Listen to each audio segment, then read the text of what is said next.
Well, hello. Hi. Nice to see you here. Hey, it's Darren with the Weird Darkness podcast, and you're watching Raze Chaos, and you need to subscribe right now. Otherwise, I'm going to raise some chaos.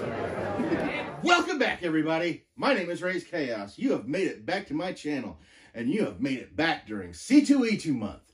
And yeah, you got to know that Raze is really excited every day that ticks by. He gets a little crazier. He gets a little more anticipated. He's going back to Chicago, which is pretty much his second home.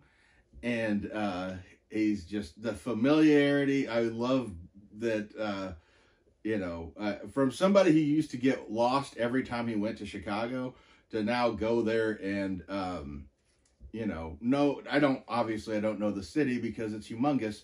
But now I feel comfortable in the way that I go and the way, how I get from, getting there to where I'm staying and that kind of stuff.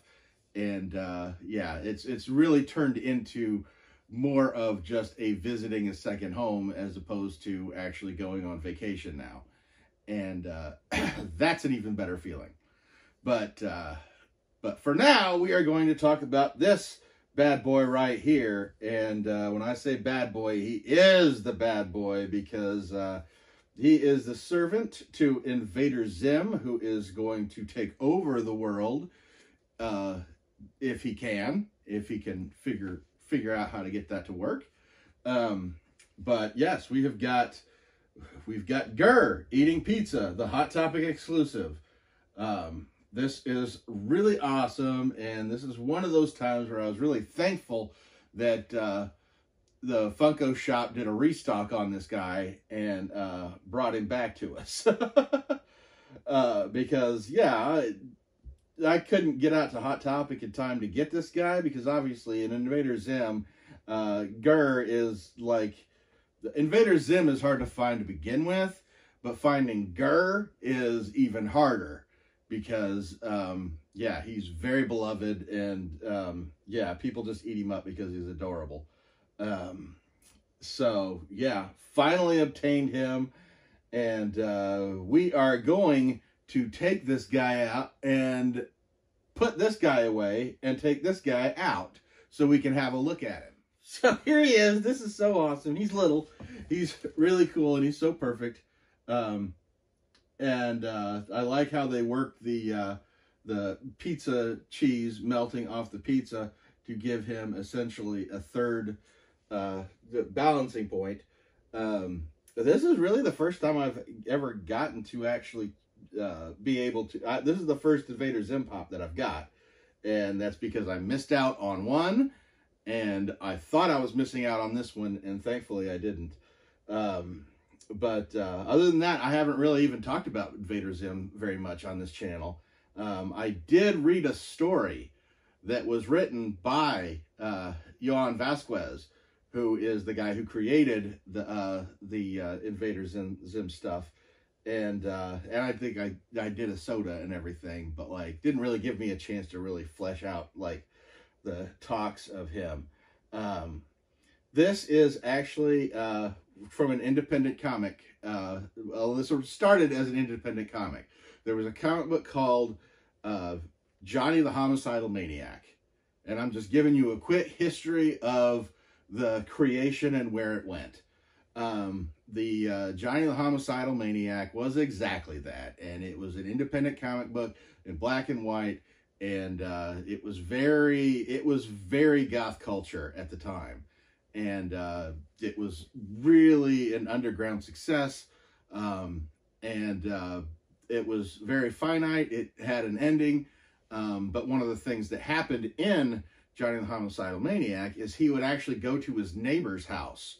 And he would bother the little boy that lived next door. And when confronting him initially, he asked him if he had a name, and the kid couldn't say anything and just let out a squee. And so that's what Johnny the Homicidal Maniac started calling him, was just Squee from next door. And he would go over and do his soliloquies and just scare this poor kid basically the story would go where Johnny the Homicidal Maniac would go over there to do a monologue to complain about whatever he had to complain about, and little Squee would be in the bed just terrified because there's a crazy man with a knife inside his room. And then eventually Johnny would go and he would run to his parents and tell them what happened, and they wouldn't believe him. And so when the Johnny the Homicidal Maniac comic series ended, they basically launched into a Squee series. And even though Johnny was no longer in the story, essentially you'd have monsters and stuff that would hide under Squee's bed and terrify him all night. And then when he started to try and let his parents know, they just wouldn't believe him. And, you know, all manner of creatures would end up in the under his bed. And as that story went, you know, it just repeated over and over again. And then finally, towards the end of that series, Squee encounters the Urkin army, and he essentially has to help fend back the Urkin invasion, and that was pretty much wrapped the series up with him stopping the Urkin invasion, which, if you know what the Urkins are, you know that is the race that Invader Zim comes from.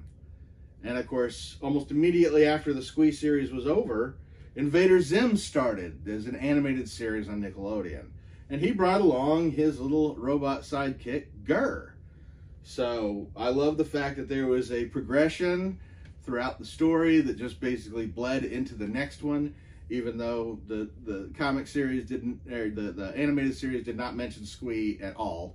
But they were able to continue. And Gurr is the assistant to the Invader Zim, who is, they show in the very beginning, he's very shoddily put together, and he doesn't have, he's not the assistant that all the other invaders get. And what I think the reason that Gurr ends up being so popular is because throughout that series, but throughout, I think there was 3, I don't remember how many seasons of Invader Zim there were, but throughout all of that, there were only 3 episodes dedicated to a Gurr story. Every other part of it, Gurr basically played a cameo or a background character in the story, and he would be good for a joke or something, but he had nothing to do with the actual story that was playing.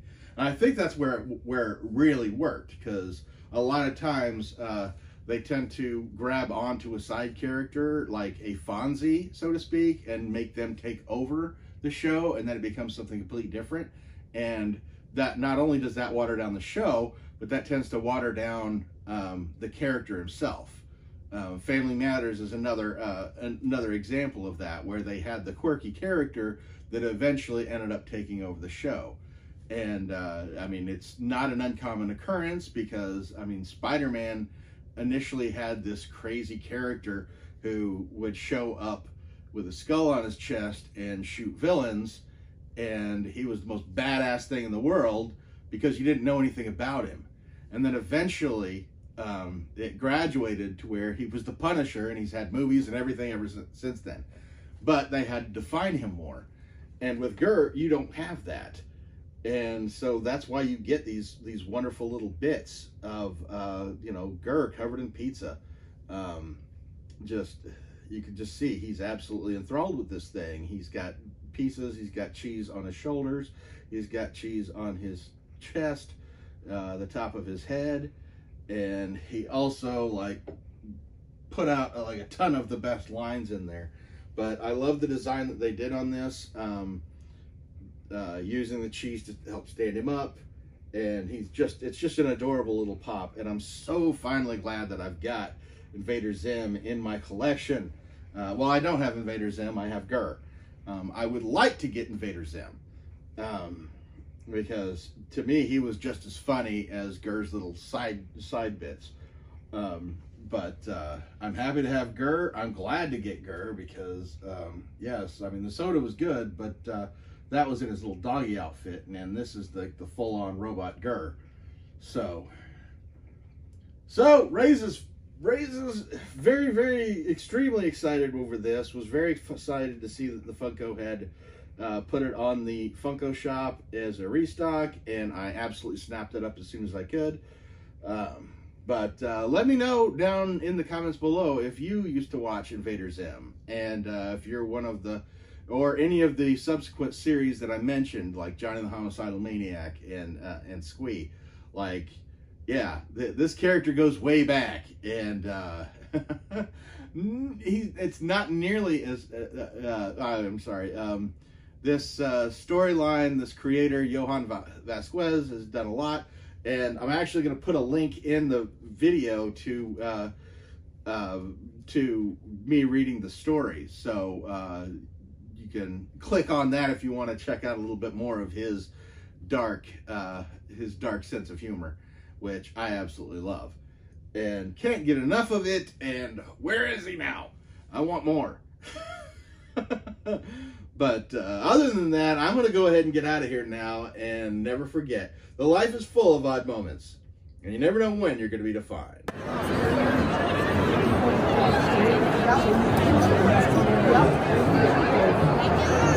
Yep.